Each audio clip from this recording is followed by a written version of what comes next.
నమస్కారం గురుగారు. వాగర్థావివ సంపృక్తౌ వాగర్థ ప్రతిపత్తయే జగతః పితరౌ వందే పార్వతీ పరమేశ్వరౌ. సదాశివసమారంభాం శంకరాచార్య మధ్యమాం అస్మదాచార్య పర్యంతం వందే గురు పరంపరాం. ఆదిత్యాయ చ సోమాయ మంగళాయ బుధాయ చ గురు శుక్ర శనిభ్యశ్చ రాహవే కేతవే నమః. శృంగేరి జగద్గురు పీఠాధిపతులకి కంచి పీఠాధిపతులకి నమస్కారములు తెలియజేసుకుంటూ కార్యక్రమాన్ని ప్రారంభిద్దాం. గురుగారు, మనకు శ్రావణ మాసంలో రాఖీ పౌర్ణమి వస్తుంది, రక్షాబంధనం. రక్షాబంధనం అనగానే అక్క చెల్లెళ్ళు, అన్న తమ్ములు, సోదరి సోదర బంధం ఎవరైతే ఉందో అందరూ కూడా రాఖీ పండుగని చాలా చక్కగా వైభవంగా జరుపుకుంటారు. అసలు ఎప్పటి నుంచి మనకి సాంప్రదాయం, ఈ రక్షాబంధనం అనే సాంప్రదాయం వచ్చింది? అసలు ఎందుకు చాలామంది అంటారు మనం ఒకరి మంచి కోరుకొని, ఒక మేలు కోరుకొని ఒక రక్షగా కడతాం దీన్ని అని చెప్పి అంటుంటారు. ఇదంతా నిజమేనా? దాని గురించి అంతా తెలియజేయండి. ఇప్పుడు ప్రస్తుతం చూసుకున్నాం, లాస్ట్ ఇయర్ చూసుకుంటే పలానా టైంకి మాత్రమే రాఖీ కట్టాలి, ఆ టైంలో కట్టింది మాత్రమే లెక్కలోకి వస్తుంది, తర్వాత అసలు పనికిరాదు అని చెప్పి. నిజంగా అలా సమయం కూడా చూసుకొని కట్టుకోవాలంటారా? వాస్తవం, మీరు చెప్పిన దాంట్లో అన్నీ కూడాను అక్షర సత్యాలే. అంటే గమనించుకున్నట్లయితే ఇది ఆచారంగా వస్తూ వచ్చినటువంటిది. అయితే మనం గమనించుకుంటే ఈ యొక్క రక్షాబంధనం అనేటువంటిది ఉత్తరాది ప్రాంతం నుంచి మనకు వచ్చినటువంటిదిగా చెప్పబడుతుంది.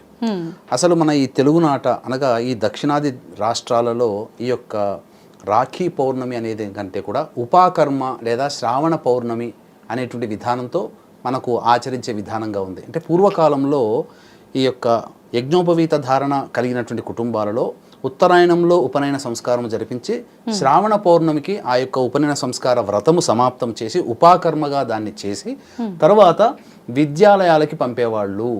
ఈ విధానం అనేటువంటిది ఒక ఆచారంగా ఉండేది. అయితే ఉత్తరాది సంస్కారం నుంచి మనకు ఈ యొక్క రాఖీ పౌర్ణమి అనేటువంటిది వచ్చింది. అయితే ఈసారి వచ్చేటువంటి రాఖీ పౌర్ణమికి గొప్ప విశిష్టత ఉందమ్మా. పౌర్ణమి అంటేనే చంద్రుడు కదమ్మా. చంద్రుడి నక్షత్రం శ్రవణ నక్షత్రం ఆ రోజున ఉంది. ఉదయం 8:03 వరకు ఉంది. ఇంతకుముందు ఎన్నో వచ్చాయి శ్రావణ పౌర్ణమిలో, కానీ ఈ విధమైనటువంటి కలయిక అనేటువంటిది రాలేదు. కనుకనే ఇది అలభ్య పుణ్య తిథిగా మనం చెప్పవచ్చు. అయితే ఈ యొక్క శ్రావణ పౌర్ణమికి సంబంధించినటువంటి గాథలు కనుక మనం చూసుకుంటే 3 గాథలు మనకు కనిపిస్తున్నాయి. ఒకటి ప్రధానమైనటువంటిది, బలిచక్రవర్తి అనేటువంటి ఒక రాక్షసరాజుని సంహరించే క్రమంలో ఎన్నోసార్లు యుద్ధం చేసిన ఇంద్రుడు ఓడిపోతుంటే ఇంద్రుని భార్య అయినటువంటి శచీదేవి తన యొక్క భర్తకి జయం కలగాలనే ఉద్దేశంతో లలితాదేవిని ఉపాసన చేసి లలితాదేవి దగ్గర పెట్టినటువంటి తోరములని రక్షగా కట్టి ఆ శక్తే నీ పక్కన ఉంటుందనే భావన చేసుకుంటూ రక్షగా కట్టి యుద్ధానికి సాగనంపింది. ఆ సాగనంపిన రోజు శ్రావణ పౌర్ణమి. విజయాన్ని పొంది బలిచక్రవర్తిని అపజయం పాలు చేసి విజయాన్ని పొంది ఇంద్రదేవుడు అనేటువంటి వాడు మనకు స్వర్గాధిపత్యాన్ని నిలుపుకున్నాడు. ఇక రెండవ సందర్భంగా చూసుకున్నట్లయితే బలిచక్రవర్తి కూడా అజేయమైనటువంటి విష్ణుభక్తి పరాయణుడు. అతని యొక్క విష్ణుభక్తి పరాయణత్వంతో సాక్షాత్తు విష్ణువునే తన యొక్క నగరానికి రక్షగా పెట్టుకోగలిగే శక్తిని పొందగలిగాడు.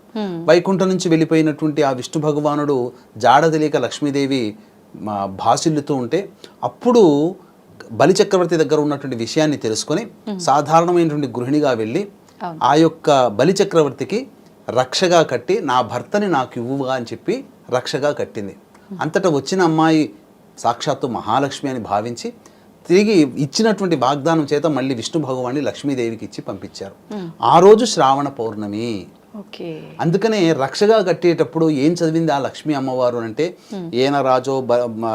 ఏన బద్ధో బలో రాజు అని చెప్పి మనకు ఈ యొక్క సంస్కృత శ్లోకం ఉంటుంది. కానీ దాని యొక్క మీనింగ్ తెలుసుకొని కనుక మనం సోదరుని కనుక రక్షగా కడితే చాలా ఫలితం ఉంటుంది. ఏముంటుంది? బలిచక్రవర్తి అంతటి రాక్షసుడి యొక్క శక్తిని బంధించిన దానా అంటే ఆ యొక్క తోరం కట్టడం వల్ల ఆ యొక్క బలిచక్రవర్తి శక్తిని ఆపగలిగింది ఆ తోర ప్రభావం. అటువంటి బలిచక్రవర్తి యొక్క శక్తిని నీవు బంధించగలిగినావు. అటువంటి రక్ష నా సోదరుడికి ఇవ్వు, నా భర్తకివ్వు, నా శిష్యుడికివ్వు, నా స్నేహితుడికి ఇవ్వు అనే భావంతో కట్టుకుంటారు. అయితే మనం సాధారణంగా ఈ రాఖీ పౌర్ణమి అనేటువంటిది కేవలం ఈ సోదరి ప్రేమకి చిహ్నంగా మనం చూసుకుంటాం. కానీ మనకు ఉన్నటువంటి గాథలు అయితే ఎవరైనా కట్టవచ్చు. ఇంకొక విధానంగా చూసుకున్నట్లయితే గాథలలో శిశుపాలుని సంహరించే క్రమంలో సుదర్శన చక్రాన్ని ప్రయోగించినప్పుడు కొంత గతి తప్పి ఆ యొక్క చూపుడు వేలికి దెబ్బ తాకుతుంది. అంతటా రక్తం కారుతుంటే అక్కడ ఆ సభలో రాజసూయ యాగం జరుగుతున్నటువంటి సభలో ఆ యొక్క ద్రౌపదీదేవి చూసి చటక్కున లేచి తనకున్నటువంటి చీర కొంగుని చింపి కట్టుగా కట్టిందట. అంతటి దయాహృదమైనటువంటి ఆ ద్రౌపది హృదయాన్ని చూసి చెలించిపోయిన శ్రీకృష్ణ భగవానుల వారు నీకెప్పుడు నేను రక్షగా ఉంటానమ్మా, ఎప్పుడైనా నువ్వు ఆర్ద్రమైనటువంటి హృదయంతో నన్ను పిలువు, నిన్ను రక్షిస్తాను. ఎందుకంటే పక్కన చెయ్యి తెగి దెబ్బ తాకి రక్తం ఓడుతున్నటువంటి నా యొక్క చూపుడు వెళ్ళి చూసి నువ్వు దయార్ద్రమైన హృదయంతో నీవు ప్రతిస్పందించావు, కాబట్టి నీ ఆర్ద్రమైనటువంటి హృదయంతో నన్ను పిలువు, నేను వచ్చి రక్షించుకుంటానంటే ద్రౌపది మానభంగము జరిగేటువంటి సందర్భంలో, అనగా ద్రౌపది వస్త్రాపహరణ జరిగింది కదమ్మా, ఆ సందర్భంలో కృష్ణుని వేడుకుంటే కృష్ణుడు వచ్చి ఆ చిన్న కొంగు చింపి కట్టినందుకు కాను తన రుణాన్ని తీర్చుకున్నాడు. అంటే ఇక్కడ ఈ 3 గాథలు కనుక మనం చూసుకున్నట్లయితే ఇక్కడ ప్రధానంగా భర్త యొక్క యోగక్షేమాలని కోరి భార్య కట్టవచ్చు, అలాగే స్నేహితుడి యొక్క యోగక్షేమాలు కోరి కట్టవచ్చు, అలాగే సోదరుని యొక్క యోగక్షేమాలు కోరి కట్టవచ్చు, అలాగే శిష్యుడి యొక్క యోగక్షేమాలు కోరి గురువు కట్టవచ్చు. ఇలా ఎవరైనా కానీ ఎదుటి వ్యక్తి యోగక్షేమాలు కోరి కట్టవచ్చు. చిన్నవారైనా కట్టొచ్చా గురుగారు? కట్టవచ్చు పెద్దవాళ్ళకైనా. ఇప్పుడు సోదరి చిన్నగా ఉంటుంది, అన్నయ్య కడుతుంది కదా, ఈ విధంగా కట్టవచ్చు. అయితే ఈ యొక్క కట్టేటువంటి దానికి సంబంధించి ఈ యొక్క రాఖీ పౌర్ణమిలో ప్రధానంగా ముహూర్తం ప్రధానం. ఎందుకనంటే పౌర్ణమి తిథి ఉదయం 8 గంటల 3 నిమిషాల వరకు ఉంది. తదనంతరం ఆ పౌర్ణమి కాదు, శ్రవణ నక్షత్రం. పౌర్ణమి తిథి రాత్రి 11 గంటల చిల్లర వరకు ఉంది. శ్రవణ నక్షత్రం 8 గంటల 3 నిమిషాల వరకు ఉంది. అంటే ఆలోపే కట్టుకోవాలి కాదమ్మా, దీనికంటూ విధానం ఉంది.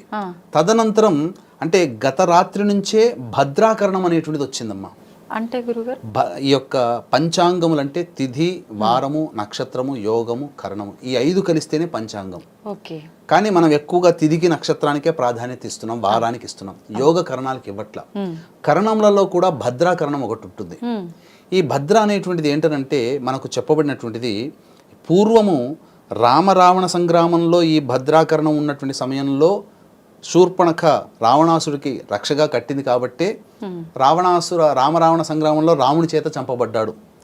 కాబట్టి ఎదుటివారి యోగక్షేమాలు కావాలనుకున్నప్పుడు ఈ భద్రాకరణం అనేటువంటిది నిషేధించాలి అని చెప్పబడింది. అంటే భద్ర అనేటువంటిది ఏంటంటే సూర్య భగవాన్ యొక్క కుమార్తె, సంజ్ఞాదేవి యొక్క కూతురు, శనికి సోదరి. ఈమె పుట్టడంతోనే అనేకమైనటువంటి ప్రకృతి వైపరీత్యాలు కలిగాయి. తర్వాత ఈమె అన్ని లోకాల్లో కూడా సంచరిస్తుండేది యథాతథంగా. అన్ని లోకాల్లో సంచరిస్తూ ఉంటే ఆమెకి ఏంటంటే ఆమెకున్నటువంటి వరగర్వం ఏంటంటే ఆమె ఎక్కడ ఉంటుందో ఆ ఉన్నటువంటి ప్రదేశం అంతా కూడాను కరువు కాటకాలు కానీ, దుష్ప్రభావాలు కానీ, చెడు సంఘటనలు జరగడం కానీ ఉంటుంది, శుభాలంటూ ఉండవు.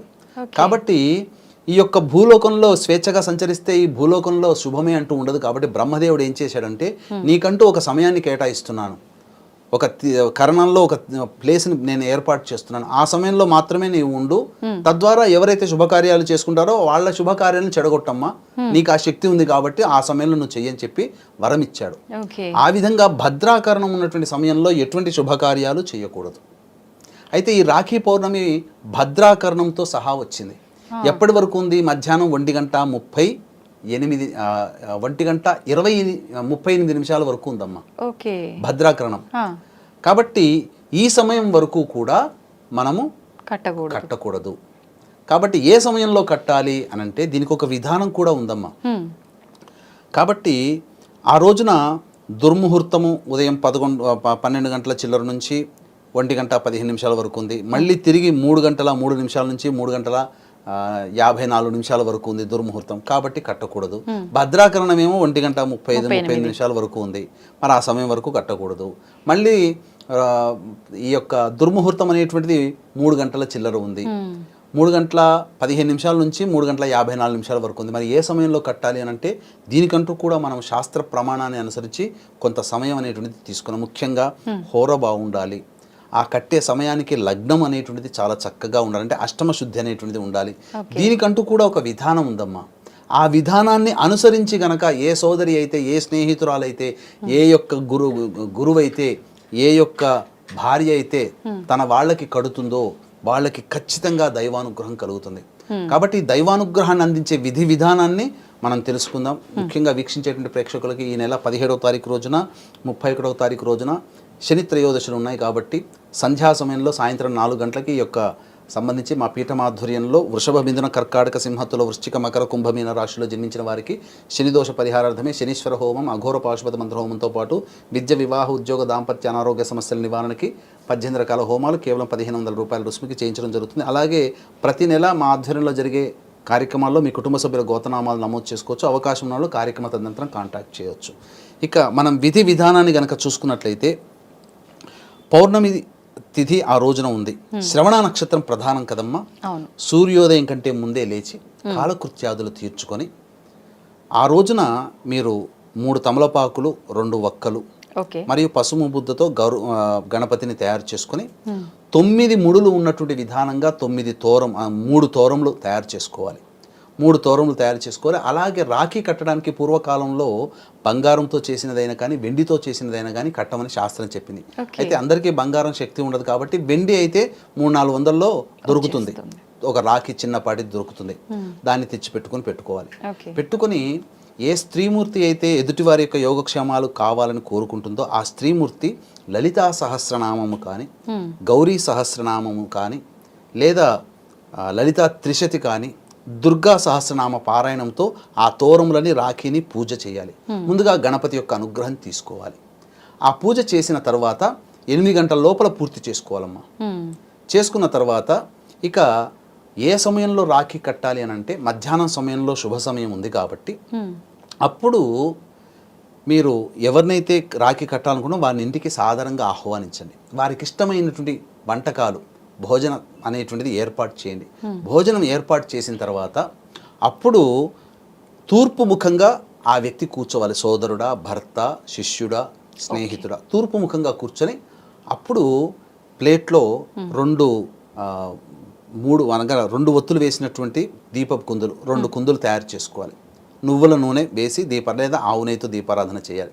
అలాగే తమలపాకు 2 వక్కలు కూడా పెట్టుకోవాలి. అందులో పెట్టుకున్న తర్వాత అప్పుడు భోజనం అంతా అయిపోయిన తర్వాత ఈ విధమైన ప్రక్రియ చేయాలమ్మా.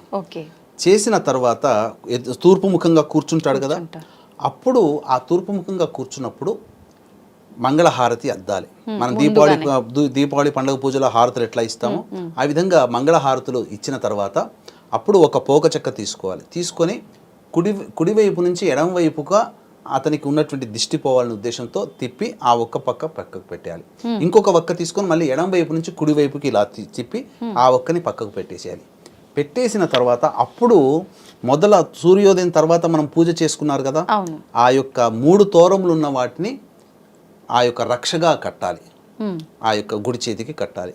కడుతూ బలిచక్రవర్తి అంతటి మహాశక్తివంతుణ్ణే బంధించిన ఓ రక్ష, నీవు కూడా నా సోదరుడికి లేదా నా భర్తకి లేదా నా శిష్యుడికి లేదా నా స్నేహితుడికి అంతే శక్తిని ఇవ్వు, అంతటి శక్తిని ప్రసాదించు అని చెప్పే భావంతో కడుతూ తర్వాత తాను తెచ్చినటువంటి వెండి రాఖీని కట్టాలి.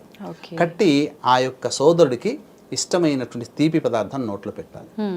ఈ విధంగా చేసిన తర్వాత తనకన్నా సోదరుడు పెద్దవాడిన భర్త ఆశీర్వచనం భార్య తీసుకోవాలి, లేదా సోదరుడు పెద్దవాడితే సోదరుని ఆశీర్వచనం. శిష్యునికి కడతాడు కదా గురువు కాబట్టి గురువు ఆశీర్వచనం శిష్యుడు తీసుకోవాలి. స్నేహితులు కాబట్టి ఆలింగనం చేసుకుంటే సరిపోతుంది. ఈ విధంగా చేయాలమ్మా. అప్పుడు తాను ఎవరైతే తనకి రక్ష కట్టారో ఆ రక్ష కట్టినటువంటి వ్యక్తికి కట్టించుకున్నటువంటి వ్యక్తి బహుమానాలు ఇవ్వాలి. ఆ స్త్రీని సంతోష పెట్టాలి. ఆనందపడే విధంగా తనకిష్టమైనటువంటి బహుమానం ఏదైనా తెచ్చి ఇవ్వాలి. ఈ విధంగా చేసినట్లయితే 1 సంవత్సరం పొడుగు ఈ యొక్క శక్తి అందులో రక్షలో ఇమిడి ఉంటుంది. ఎటువంటి దుష్ట శక్తులన్నీ కూడా దరిచేరవు. అంటే అది సంవత్సరం దాకా ఉంచాలా చేతికే? సంవత్సరం దాకా ఉంచుకునే వాళ్ళు, వ్రతాలు చేసే వాళ్ళు ఉంచుకుంటారమ్మా. కొన్ని వ్రతాలు చేసేవాళ్ళు నియమంగా ప్రకారం ఉన్న వాళ్ళు ఉంచుకుంటారు. ఇప్పుడు మీకు కాత్యాయని వ్రతం చేస్తారు కదమ్మా, కట్టినటువంటి తోరము మొత్తం మళ్ళీ వచ్చే సంవత్సరం వరకు కూడా ఉంచుకునే వాళ్ళు ఉన్నారు. కొన్ని వ్రతాల్లో ఆ విధంగా రక్షగా ఉంచుకునే వాళ్ళు ఉన్నారు. కాబట్టి ఇప్పుడు నేను పెట్టుకున్నటువంటిది 2019లో ఉజ్జయినిలో పెట్టుకున్న రక్ష ఇది. ఇప్పటి వరకు మళ్ళీ ఉజ్జయిని పోయినప్పుడే తీసి మళ్ళీ అక్కడ ఇంకో రక్ష పెట్టుకుంటాను. మీరు రక్ష కట్టాలని మీ హ్యాండ్ చూపిస్తుంటే నేను అడుగుదాం అనుకున్నా మీరు ఎందుకు కట్టుకున్నారని, మీరే చెప్తున్నారు. ఉజ్జయినిలో కాళేశ్వరుని దగ్గర కట్టుకున్న రక్షమ్మ ఇది. కాబట్టి ఖచ్చితంగా ఆ రక్ష ప్రభావం అనేటువంటిది మనిషికి అందుతుంది. ఇవి మనకు తార్కాణాలి రక్ష కట్టడం వల్ల వచ్చిన ఉపయోగాలు. కాబట్టి ఈ విధమైనటువంటి విధానంతో చేయండి. మరి ఏ సమయంలో కట్టాలి? మనం సమయం మర్చిపోయాం కదా. సమయం ఏ సమయం అనంటే 1:03 నుంచి 2:03 వరకు చంద్రహోర ఉంది. ఓకే. తరువాత 3:03 నుంచి 4:03 వరకు గురుహోర ఉంది. మధ్యాహ్నం 2:03 నుంచి 3:03 వరకు శనిహోర ఉంది. శనిహోరలో కట్టకూడదు. మరి 1:35 వరకు ఈ యొక్క భద్రాకరణం ఉంది కదా, ఆ భద్రాకరణం పోయిన తర్వాత 1:39 నుంచి 2:03 మధ్య కాలంలో మీరు రక్ష కట్టాలి. ఈ సమయం రక్షకి కట్టడానికి అనుకూలమైనటువంటి సమయము. 25 నిమిషాలు ఉంటుందమ్మా, చాలు. ఆ 25 నిమిషాల్లో అందులో ఆ సమయం చంద్రహోర, పౌర్ణమి చంద్రుడికి సంబంధించిన తిథి, అలాగే సోమవారము చంద్రహోరలో కడుతున్నారు. మళ్ళీ లగ్నం గనక చూసుకుంటే ఆ సమయానికి వృశ్చిక లగ్నం ఉందమ్మా. వృశ్చిక లగ్నము స్థిర లగ్నము, అంటే ఏం చేసినా స్థిరమై కూర్చుంటుంది. కాబట్టి స్థిర లగ్నము వృశ్చిక లగ్నం అయింది. లగ్నాధిపతి అయినటువంటి కుజుడు చూస్తున్నాడు, అలాగే గురుడు కూడా లగ్నాన్ని చూస్తున్నాడు. శుభమంగళకరుడైనటువంటి గురువు లగ్నాన్ని చూస్తున్నాడు. పైగా ఆ లగ్నానికి అష్టమ శుద్ధి ఉంది. అష్టమ శుద్ధి అని అంటే ఏంటంటే ఏ మంచి పని చేసినా జన్మ లగ్నానికి కానీ లేదా ముహూర్త లగ్నానికి అష్టమ శుద్ధి అనేటువంటిది ఉండాలి. ఉంటే గనక ఆ చేసిన పనికి బలం పెరుగుతుంది, దాని యొక్క ఆయుష్ పెరుగుతుంది. కాబట్టి ముహూర్తానికి ఎంతటి బలం ఉందంటేనమ్మా, సరైన సమయానికి గనక విద్యారణ్య మహర్షుల వారు సూచించిన సమయానికి గనక రాజ్యస్థాపన గనక చేసి ఉంటే ఈనాటికి వారు కూడా రాయల వారి యొక్క వంశంలో మన పరిపాలనలో ఉండేవాళ్ళం. సమయానికి చేయలేదు కాబట్టే అక్కడ ముహూర్త బలము లేకపోవడం వల్ల 400 ఏళ్లే పరిపాలించారు. కాబట్టి ముహూర్తానికి అంతటి గొప్ప ప్రాధాన్యత అనేటువంటిది ఉంది. కాబట్టి వీక్షించేటువంటి ఐటీన్ ప్రేక్షకులు కూడా 1:38 నుంచి 2:03 మధ్య కాలంలో ఉన్న సమయము అమూల్యమైనటువంటి సమయముగా భావిస్తూ ఆ సమయంలో రక్షగా కట్టండి సోదరుడికి. తప్పకుండా మీకు అన్ని శుభాలు కలుగుతాయని చెప్పడంలో ఏమాత్రం సందేహం లేదు. అప్పుడు తప్పితే మళ్ళీ ఇంకా సమయం లేదా గురుగారు? సమయం అంటూ ఏమీ లేదమ్మా. తర్వాత 3:15 నుంచి ఎలాగో వర్జం ప్రారంభమవుతుంది, మళ్ళీ దుర్ముహూర్తం ప్రారంభమవుతుంది. కాబట్టి 3:03 నుంచి 3:15 ఆ 12 నిమిషాల మధ్య కాలం గురుహోరలో ఉంటారు. కాబట్టి ఆ సమయం చేయవచ్చు మధ్యాహ్నం. ఇది తప్పితే ఇంకా మళ్ళీ సమయం లేదమ్మా. గ్రహాలు కూడా అనుకూలించాలి కదా, అలాగే కట్టే సమయం కూడా మంచిదయ్యి ఉండాలి. ఎలాగో ఇంటికి సోదరుని భోజనానికి పిలుస్తారు, ఆ విధంగా కట్టండి. సంతోషం గురుగారు. నిజంగా అంటుంటారు ముహూర్తము, నేను విన్నంత వరకు లాస్ట్ ఇయర్ అనుకుంటా, ఈ టైం నుంచి ఈ టైంకి మాత్రమే రాఖీ కట్టాలంట, ఆ టైం మించిపోతే కట్టకూడదంట, కీడంట అని చెప్పంటే మీరు మీ చాదస్తం అనే టైప్లో ప్రతి ఒక్కరం కూడా అనుకున్నాం. కానీ ఇప్పుడు మీరు చెప్పింది వింటే అనిపించింది నిజంగా ఇంత బలం ఉంటుందా ముహూర్తానికి అని. చాలా బలం ఉంటుందమ్మా, చాలా బలం ఉంటుంది. కాబట్టి తెలుసుకోలేకపోతున్నాము. ఈ రోజున మీరు చూడండి, భవిష్యత్తులో ఒక మంచి వీడియో కూడా చేద్దాము. ఎందుకనంటే ఈ క్రోధినామ సంవత్సరంలో అనేక రకాలైనటువంటి దుష్ప్రభావాలు, ప్రకృతి వైపరీత్యాలు, యుద్ధ వాతావరణాలు పెరుగుతాయి. ఎందుకు పెరుగుతున్నాయి, రేపు వచ్చే మార్చిలో కల్లా ఏ విధమైనటువంటి పరిస్థితులు ఎదురవుతాయి అనేటువంటిది కూడా మనం భవిష్యత్తులో చూడగలుగుతాం. ధన్యవాదాలు గురుగారు. సర్వం శ్రీ ఉమామహేశ్వర పరబ్రహ్మార్పణమస్తు.